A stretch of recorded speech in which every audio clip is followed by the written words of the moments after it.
So this session on limiting factors, how many bears, is the first ever run of this online activity. So I'm really excited about this. I'm going to provide some links for you in the chat that you're going to need to open in another window. But before I do that, I want to get a volunteer to help me monitor the waiting room. So any volunteers? That is someone I can make a co-host and you can help watch the waiting room to let people in as we go.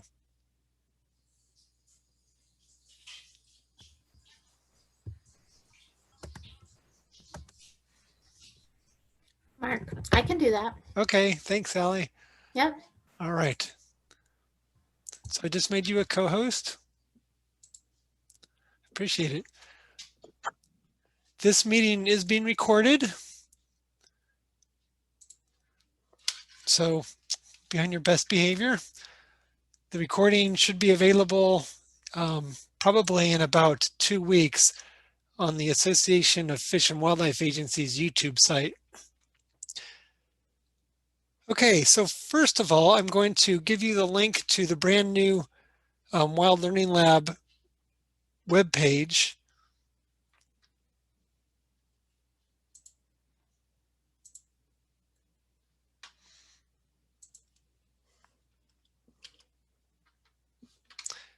And here it is in the chat.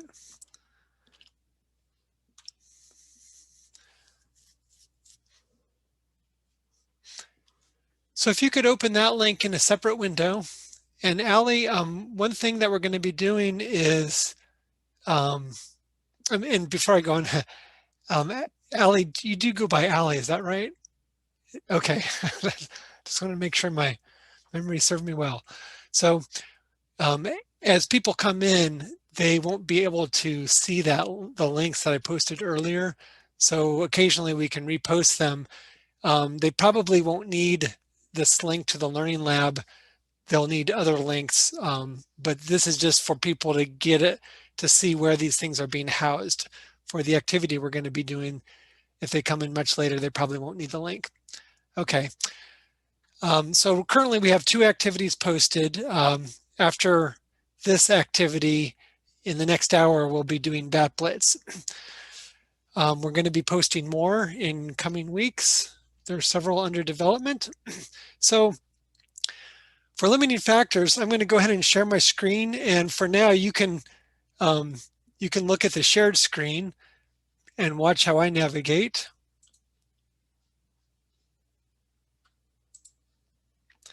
And give me a thumbs up if you see the shared Wild Learning Lab screen. Okay.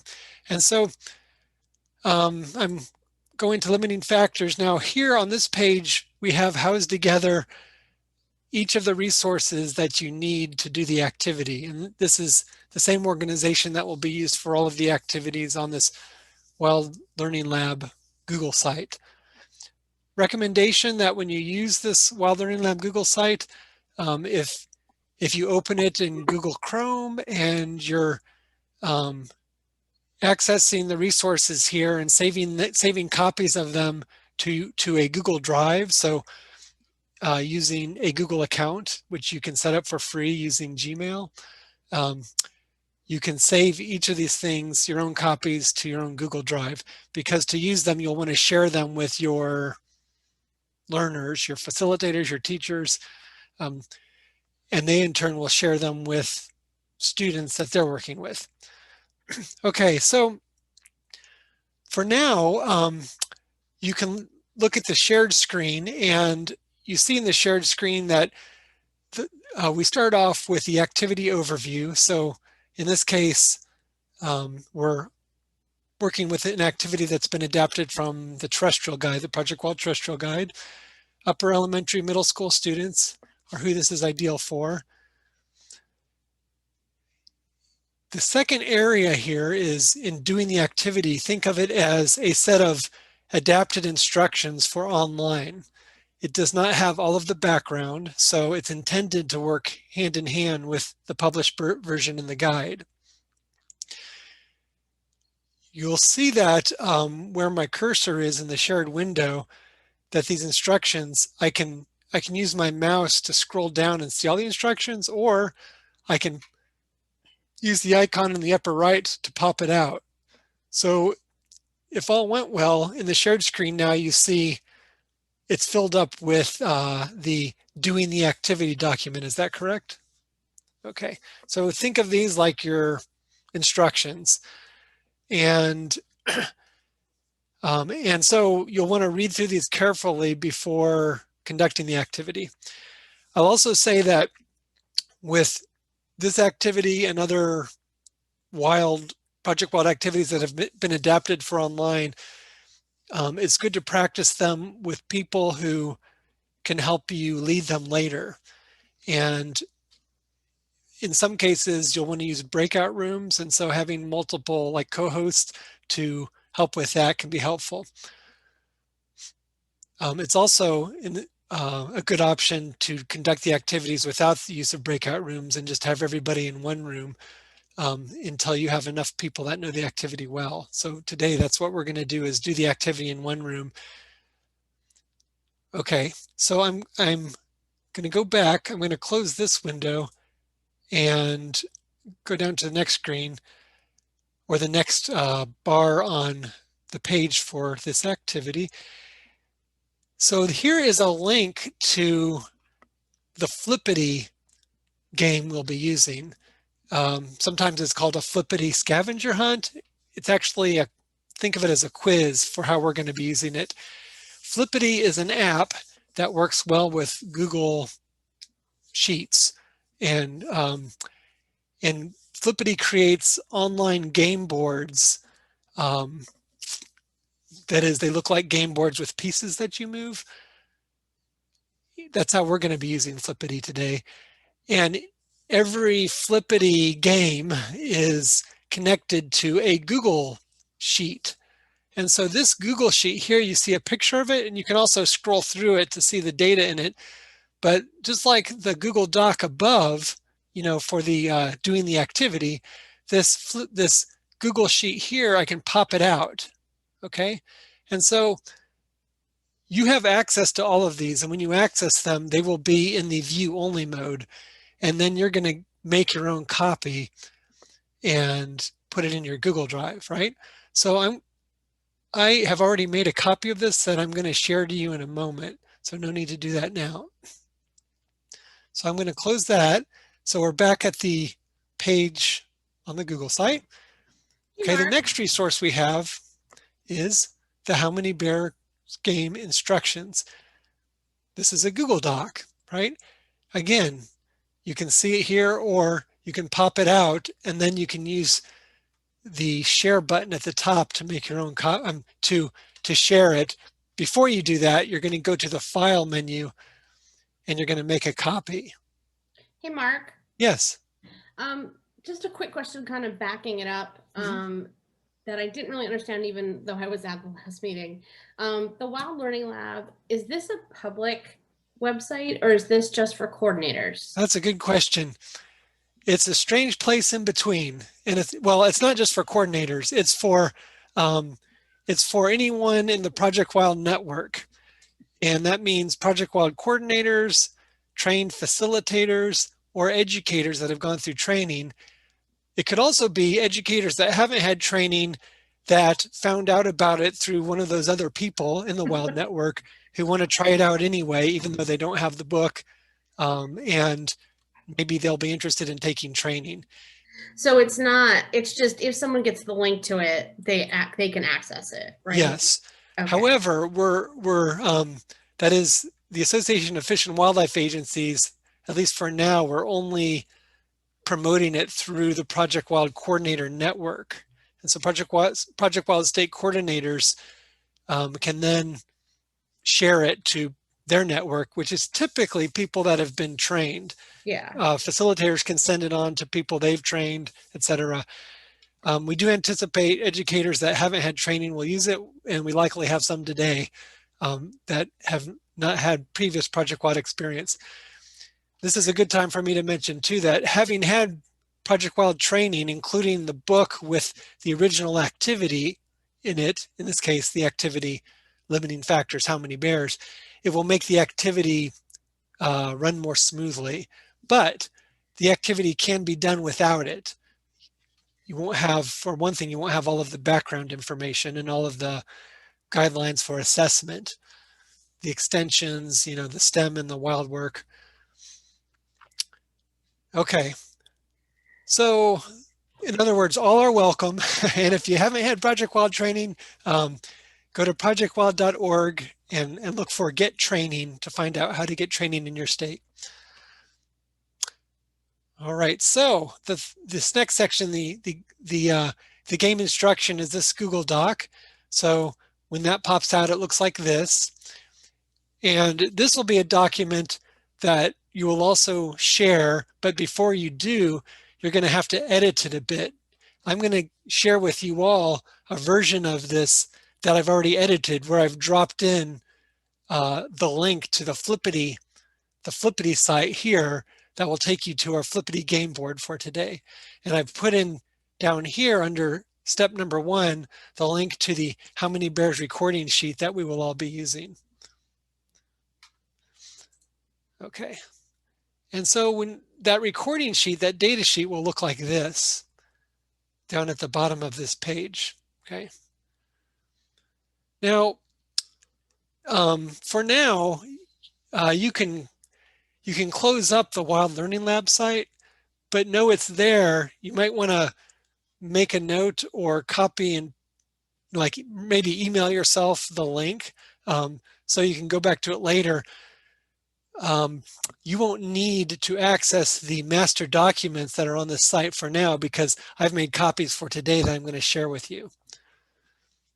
And when you need the master copies, there they are at the Wild Learning Lab site. All right. So I'm closing this out. Well, actually, before I do that, let me pull up.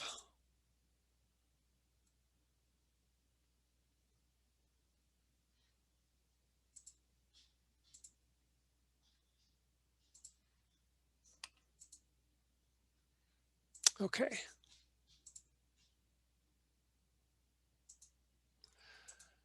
All right. I'm going to change my screen here. It's already there. So you see on the shared screen the How Many Bears game instructions.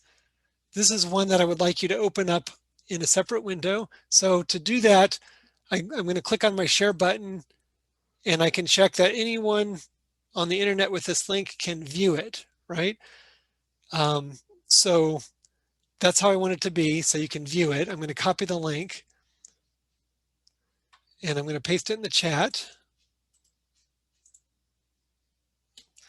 So now you can click on that link in the chat and open it up in a separate window.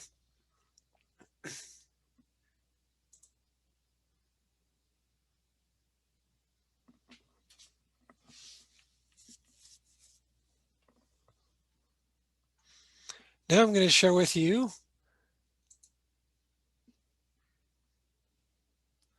the link to the data sheet, the recording sheet. So this one you're going to be entering data into. So I need to, when I click on share, I go to my pop-up window. Anyone on the internet with this link can edit, right? And I want you to be able to edit it because you're going to be entering data into it. Now I have to make sure this is the version I saved and not my master version. And I see at the top of my screen that, yes, it has, I saved it with today's date, so I'm good there. So I'm going to copy the link and paste that. So Mark, for this one, if we use it this way, we would have to do the same thing you're doing, right? Because Yes. everything on the Learning Lab. So are you going to put some sort of lock or something on the worksheet so people don't so mess it up on you? The ones you get on the Learning Lab, those are in view only mode. Oh, and so you can make a copy of them, okay. Change the, give it a unique title. And I title them by the date I'm going to use them. If you want to keep a master copy in your own Google Drive, you could do that too, or you could come back to the Wild Learning Lab. Yeah, and yes, I have nightmares that I forgot that I left the permissions on the master document so anyone can edit. but I can always go back using the Google controls to an earlier version to find the one I need. Okay. So now you should have two separate windows open with links to the instruction sheet and the game recording sheet. All right. Now we're going to get you to the shared game board. And this is the preferred way to do this is you have one person in each breakout room with the game board open, and they're moving the pieces for others. You can give everybody the link to the breakout room, to the game board. You have to make a separate game board for each breakout room. For today, we're going to use one game board. I'm going to run it on my screen. And to do that, if I was having a facilitator help me in a breakout room, I would send them this page. I would share to them where I've dropped in this link. You might remember earlier when I showed you the master copy where this red URL is, it said insert the link to the Flippity game board here. Okay, so that's what I've done. All right, so when I click on that URL, it brings me to here. And let me make sure you're seeing what I'm seeing.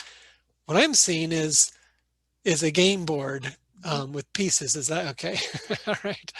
Okay, so we have 13 people. I'm going to pick 4 of you to be players, and rather than try to have everybody play in a breakout room for a few reasons. One is because I'm not good enough yet with this activity to try to facilitate that, and I don't have co-facilitators to do that.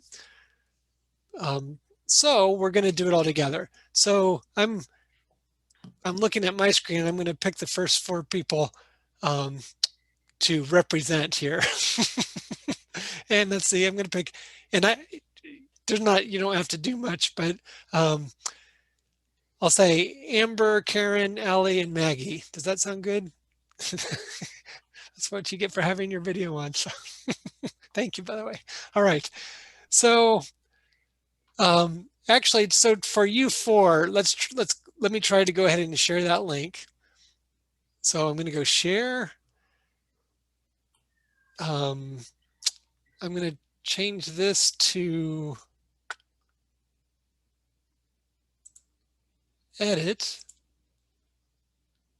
I don't think I need to do that in this case. Let's see what happens. Okay. So share, copy link. Okay. So to Allie, if you can open that up. Oh, tell me if you see the game board once you get that open. Okay. Or you might see a Google Doc. Are you sharing it in the chat box? Yes, I did it to you privately. Oh, you did. Oh, you did. Haha. Yes. Well, I see the instruction game, and then when I click, I'm trying to click on that link. All right. So this is what Allie is seeing. Yeah. I'm going to open it up on my screen. Okay, well, see on my screen it comes up like that, but it didn't come. Okay, so but let me try to see if I click on the actual link. Okay, you know what I mean? Tell me what happens, and then and maybe you could share your screen too. Okay, hold on. I'm nervous. That's okay. Okay, I think I got it.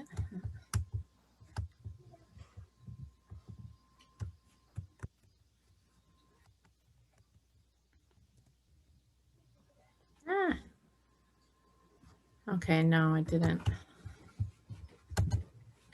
Share. I think because I can't edit it. Okay, I think. I mean, if someone else knows how, they can be this person who's being me right now. Probably not. Okay. Just speak up though if someone knows. Okay. Do you have tabs at the bottom of the document? Tabs at the bottom. No. Do you want me to share what I'm seeing? Yeah, that'd be great. Okay. Share screen. You will stop others screen sharing. Yes. Okay, so this is what I see. Does everybody see that? Okay. So you have the instruction page. That's yeah. And then if I like just highlight it, I can't. It doesn't work. Okay. So if you could scroll down a bit in that document. I gotta move the picture. Okay. Yep. Okay. Yeah. Okay. Now scroll back up. Okay. So you can't get that Flippity link open. So what I'm going to do is on my end, I'm going to try to publish. Let me go back to my shared screen so you can stop your share. Okay. Stop share. And make sure I have mine shared. Okay. All right. So one thing I've learned is anytime I'm doing Zoom sessions with these modified activities, there's always steps we have to go through and figure it out. And I think that's what most any teacher or informal educator is going through and figuring it out together. So part of this is including time for that. All right. So I have,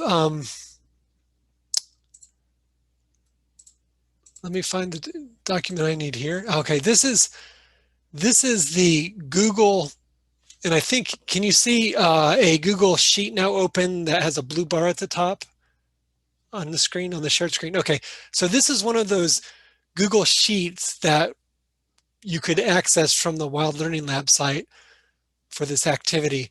And this Google Sheet is what houses all of the instructions to make the Flippity game work. This Google Sheet can also be used by the educator to tailor the questions or to put in more than 4 game pieces on a board. And so I've made a copy of this, and I'm going to the first tab. I have 5 tabs at the bottom.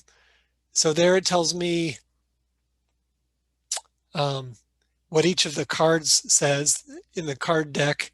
Oh, I'm sorry, no, each space on the board has a food type, such as nuts or berries, insects, meat, and how many pounds of that food type each bear gets when they land on that space. Okay, here is the second tab. Here is the card deck that we use with the game limiting factors, how many bears. There's a second card deck in case the educator wants to build more cards. And so here's if you want to add more tokens on the 4th tab. And then on the 5th tab is where I have this site. So I'm going to open it from here. And there's a way for me to publish it.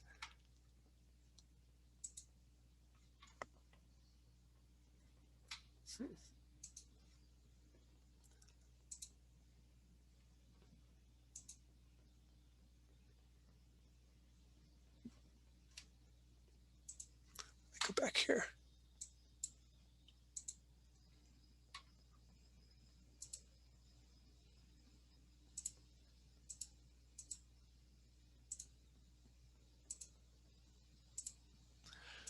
Okay, so what I had to do is I went to the share settings. Anyone with a link now can edit it. So Ali, if you could try to open that again using that link on the instructions.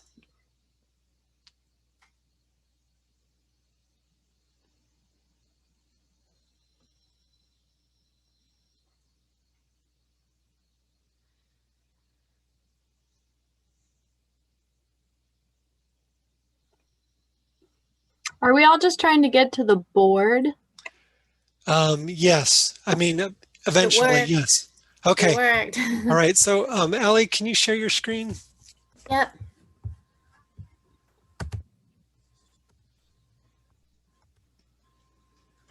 All right. I'm thinking our time would be well spent if I went ahead and shared that link to all of you. But the trick is that once that I had to make sure that this Google Doc that I saved earlier was in the share mode that anyone could edit, which that was something I'd failed to do.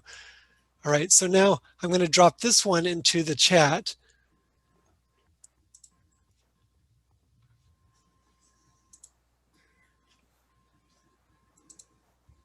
All right.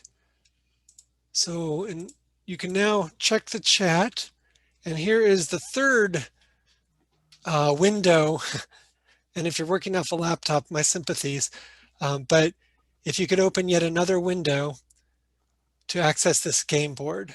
And this way, anybody who wants to turn to roll can roll the die and manipulate it. So now I need to find out if people are being successful in opening this up.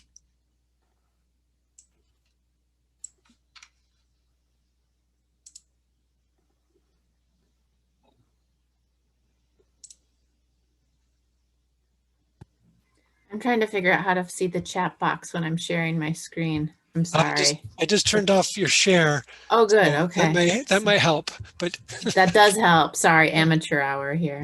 Allison, if you have two screens, two monitors, or a laptop and a monitor, I have like the smallest laptop in the world. It's like 6 inches is what I'm looking at. It makes a world of difference. To see it while you're presenting is to grab the chat and pull it over to another monitor. Next time. Yeah, and if anyone's having trouble getting access to things, oftentimes it's because the little windows, like for me, it's in breakout rooms. Like I assign people to breakout rooms, and there's people that can't get in because the window that they get is buried. So, but yeah, multiple screens is the way to go. Okay. So now I'm going to get back to my version of the game board. Well, actually, you all have access to it now, but it looks like on the shared screen, it's there now. All right. So people who have their video on, you give me a thumbs up if you can see it? That is, you're at the game board. Okay. So really anybody who has access to this and who can get it open can move a piece. But Amber, we'll start with you. You can click on the die and roll it. And the die is on the game board down at the bottom right.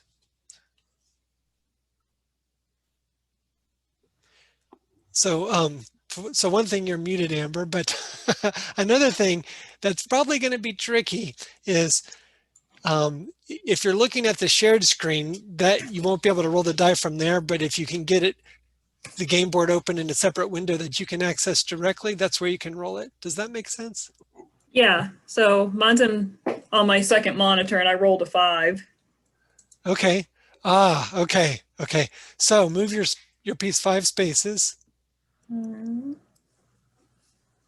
So I don't think when we're all on the game board, we're seeing the same thing. No. I can just flip it however. Where's our piece? Okay, Amber, what piece did you pick? I chose green. Okay, so I just refreshed mine and it's not moving. So I thought it was going to. Now I understand it's not. And that is why in each breakout room you would have one version of the game board open and the co-facilitator moving the piece. So Amber rolled a 5, and I'm going to move the green to space number 5. 1, 2, 3, 4, 5. So I think on the shared screen now, everybody should see that. Okay. All right. So Amber, on your space, you subtract 20 pounds from your total. Well, you don't have, so on your data sheet, or on the data sheet, let's see, you picked the green piece, so I'm going to put your name here.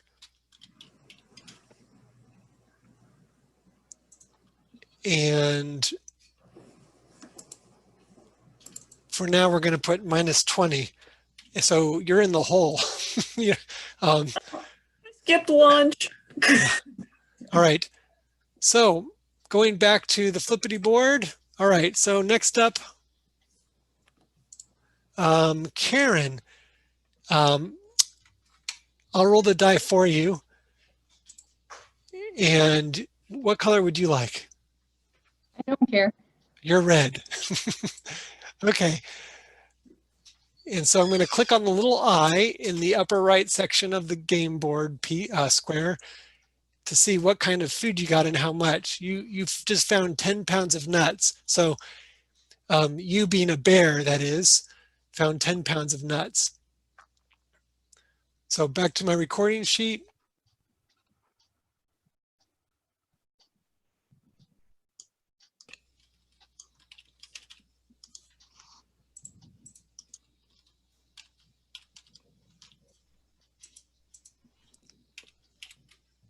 Okay.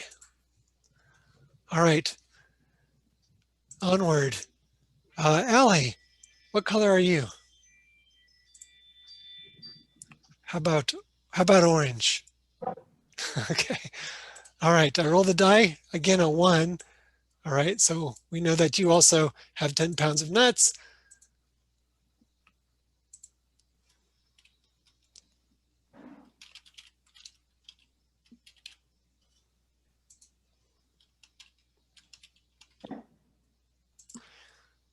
Okay, so you can see, and I think you can all see the data sheet. Make sure I'm sharing that. Yeah, okay. So since you all have access to this data sheet, you can record that yourself. But what you'll need to set up ahead of time for every breakout room, if you use breakout rooms, you're going to have a copy of the data sheet, a copy of the instructions, and a copy of the Flippity for each breakout room. So knowing who your participants are before the session is very helpful because then you can set it all up. For small groups, you can have everybody together. All right, next up, Maggie, you can be yellow. So, okay, 1. So again, 10 pounds of nuts for you, as clicking on the little eye in the upper right corner of your square will tell you. So normally all of us would be able to access this data sheet and we could put in our own data. Yes, in fact, you can do that now. Well, for those 4 of you who had a piece to move, you could do that now. And could we have like pairs of students, like they could take turns, like they could be like a team and we could have a mama bear and papa bear? Something kind Well, of, so they put 2 names at the top and like 2 people working together. yeah. Yeah. Yes, absolutely. And what do you think an advantage of 2 people teaming up would be? I don't know, just building So many union people not among your knowing group. technology at once. Okay, so okay, So better sense of community and helping each other. Yes. Okay. by teaming up, do you mean just alternate rolling for the Right. one piece? Okay, I just wanted to make sure. Yeah. Okay. All right. So let's go back to the board game and going back to green. I'm rolling the die, moving you ahead 4 spaces.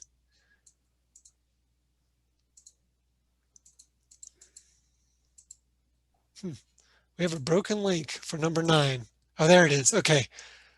Let me make sure that's working. Okay, so for square 9, insects for 12 pounds. So in the data sheet, Amber got insects, 12 pounds. All right. So who was next? I think it was the red piece, yes. So the red piece is going to roll a 5. Oops, there it was. I just had it. And they only get 1 roll, but I'm wanting them to land on here for the purpose of instruction because this space is a bit different. this is draw a card, the special card image here. Okay, draw a card as we see when we click on the small eye. So here we go, click on the card, you get a water token. All right, so on our data sheet, let's see, Red, that was Karen. Karen, make a note to yourself that you have a water token.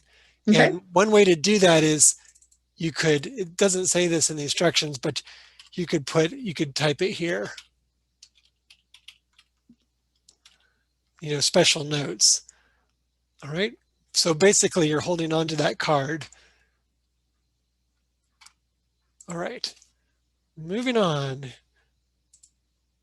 I think yellow is next. So berries for 20.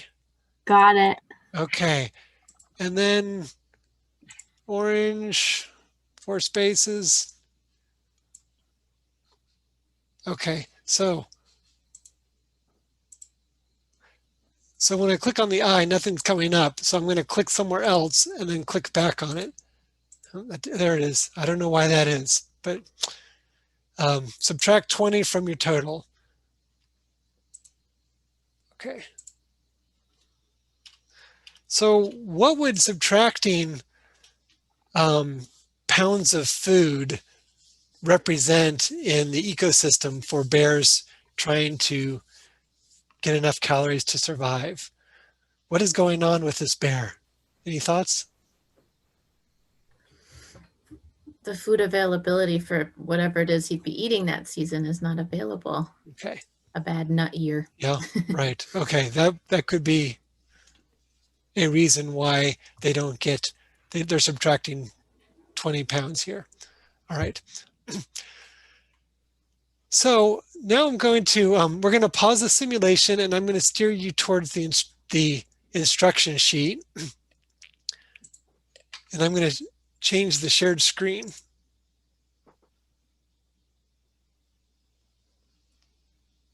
Well, I think I'm already there. Okay.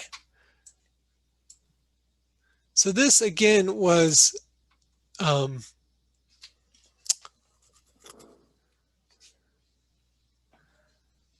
instruction sheet or the doing the activity sheet that is linked in the Wild Learning Lab site on that first page for this activity.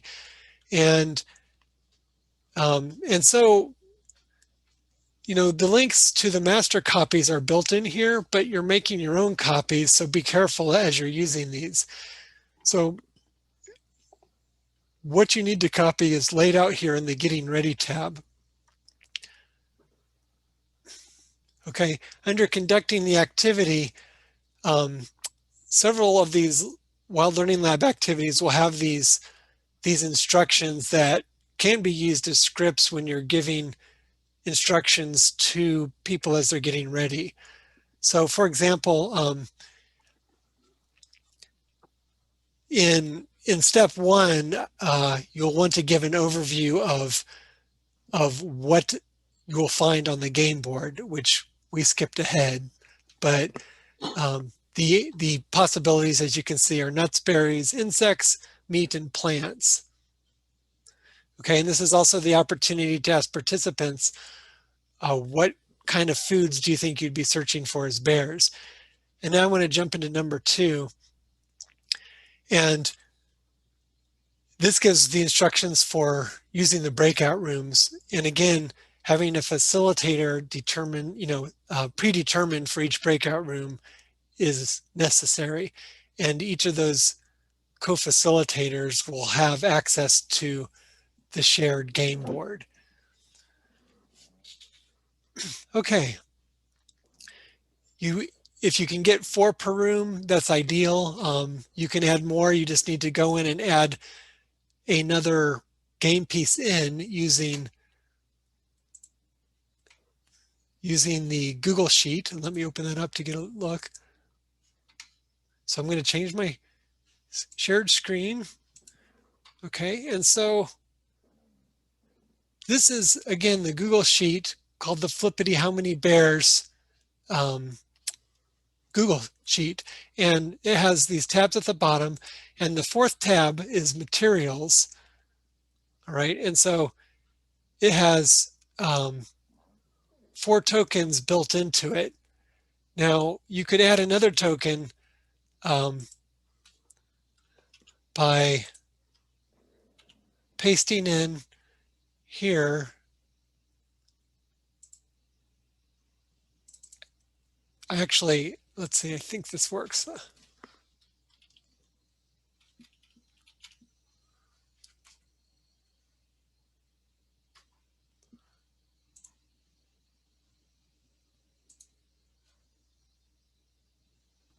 It does. There's a purple one. Okay, yay. All right. So it's not showing up on our game board because this is the copy that I made. So I'm going to go back and again, let me make sure I'm sharing the right screen here. Got it? Okay. So I'm looking back at the Wild Learning Lab site at the master copy, and I'm going to pop it out. It's not showing up on this one yet. But Allie, you see it on your copy, is that right? I do. This is That's Maggie. interesting. So I just refreshed the board and it popped up. Okay, that's where it pops up, not on the instructions on the board, of course. Okay. No, I think the instructions might just be a yeah. picture. Yes, you're right. Okay, there it is. Right. Okay. So a lesson to self and maybe to everybody is, it's one of the hazards of having all of these screens open and images of shared screens that are shared live. It takes practice. Yeah, so practicing beforehand with co-facilitators, if you can, is ideal. All right, but that's true, for any Project Wild activity, right? Having co-facilitators and gathering the materials, they take time to prepare, but if you put the time into it, it pays off. Okay, so on our Flippity board, we're back, everyone's back at 0, but that is at the beginning, but you saw how it operated, how each square represents a certain food type and an amount of food, how to record the data, and how to get the cards. Now let's take a look at some of the cards. One of the cards was you get a water token, right? But on this card,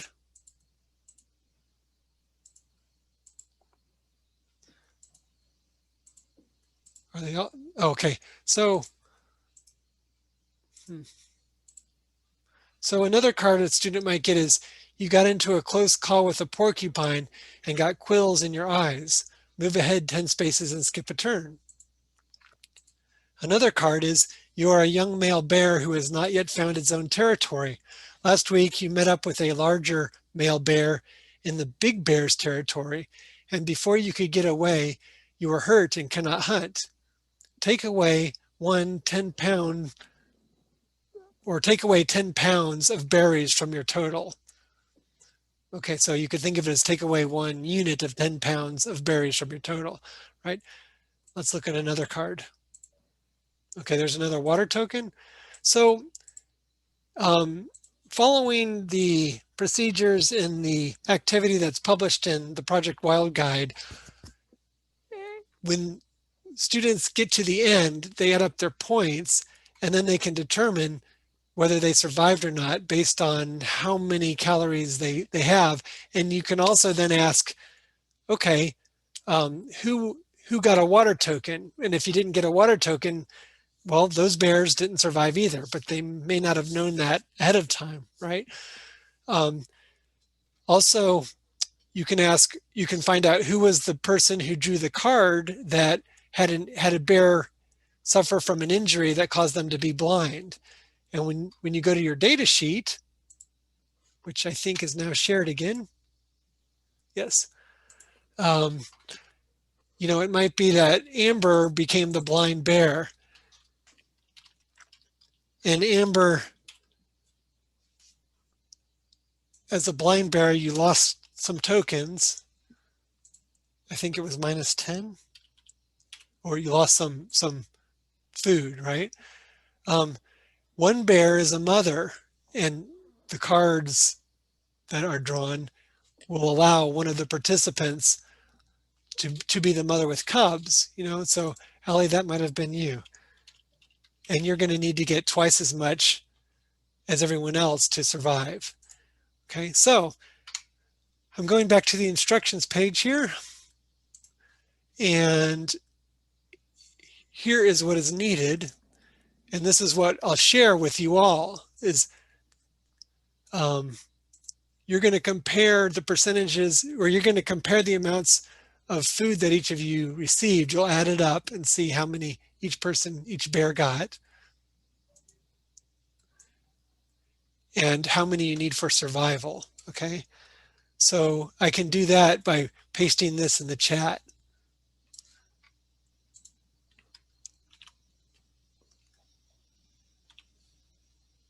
All right. So these numbers are what a typical bear, a typical black bear in Arizona would have, right? And so a typical black bear in Arizona would gather 20 pounds of nuts, which would represent about 25% of its diet, 20 pounds of fruit, 12 pounds of insects, 8 pounds of meat, 20 pounds of plant to survive for 10 days.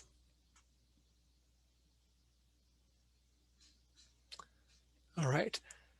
And let's see, here's in number 3 is the discussion on the mother bear and the blind bear. Okay, so I'm going to read a bit of that.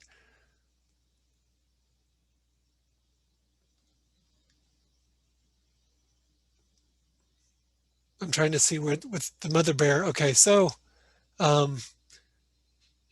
did the mother bear get twice the amount needed to survive? What do you think will happen to her cubs? Do you think she will feed her cubs first or herself?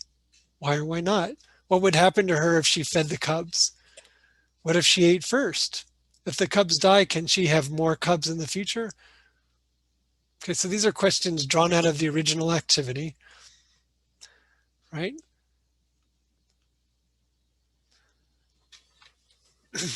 Okay, so in wrapping it up, we can discuss, did we have sufficient food to survive? Was sufficient food available for all the bears? Would the population likely increase or decrease the following year? And how can you support those answers? And other than food, what factors, natural or human related, might also limit the growth of the bear population?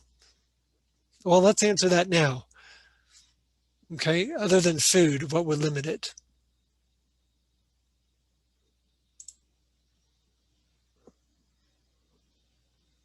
And you can use your chat or you can turn your microphone off. What are limiting factors for black bear populations besides the amount of food available? Okay, the winter severity, bear season. Okay, so licensed hunting will affect the bear population, right? Habitat loss, water, den sites, the amount of territory available. Okay, so that's one factor of space in our habitat, is the amount of territory for a bear. Disease, okay. Cars. Mm-hmm. All right. And then you can get into cultural carrying capacity. That is how much in a system can support a bear population, but looking at what is the human tolerance in the system for the bear population. Are people being tolerant of bears in their proximity, for example? I have a quick, I'm sorry, I have a quick question, Mark. Mm-hmm. So, it was listed the bear season, but that would be on an individual bear basis instead of a population. So when you ask that question, when you would like, and this is to everybody, when I teach this, I always think of it as a population. So, but I'm wondering, do others talk about it as individual bears? Because I probably wouldn't say bear season on a population level if it's regulated and licensed. You know what I mean? Because that shouldn't cause a decrease in the viability of the population. Mm-hmm. Well, I would, okay. So first, let me say we probably just have about a minute left. Oh, sorry. And oh, that's okay. No, it's a great question. And I have a response, but does anyone else want to respond before I do to what Allie is asking? And Allie, your question, if I may rephrase, would be licensed hunting might apply more to looking at the survival of a single bear versus the population. Okay. I guess one way I look at it as a population. I guess from our state's perspective, we have 3 distinct populations. So the bear season is going to be determined based on those population numbers, and how much take you have is dependent on that population. So our North Georgia one, where I'm at, is going to be very different from our Middle Georgia population. So the regulations on it are going to be very different on a population standpoint. And, okay, yeah. And I would say too that when you're conducting the activity, you're talking to each participant as a single bear, whether they survived or not. But then when you get to the wrap up, then you start talking about the larger population of bears and those factors that affect the larger population. Not only do they affect you as an individual bear, but the overall population of the bear. All right. I would encourage you all to, with any online activity, find a way to connect it to getting outdoors. Okay. So go outside in your yard, your park, on your street, and what wildlife species do you see? What wild animals? And do a bit of research on those animals. Describe or map where the food sources for those animals are. What changes to the site could happen over the next 5 years that would increase food for the species at the site? What changes might reduce the food source? Okay, so here we are all stuck indoors and online, but connected to the outdoors if you can. So I'm going to have to go and unfortunately not stick around for questions because I need to launch the next learning lab and get it set up to go, which starts in about 6.5 minutes. It's going to be Bat Blitz. And so thank you all for coming. I'm going to have to close out this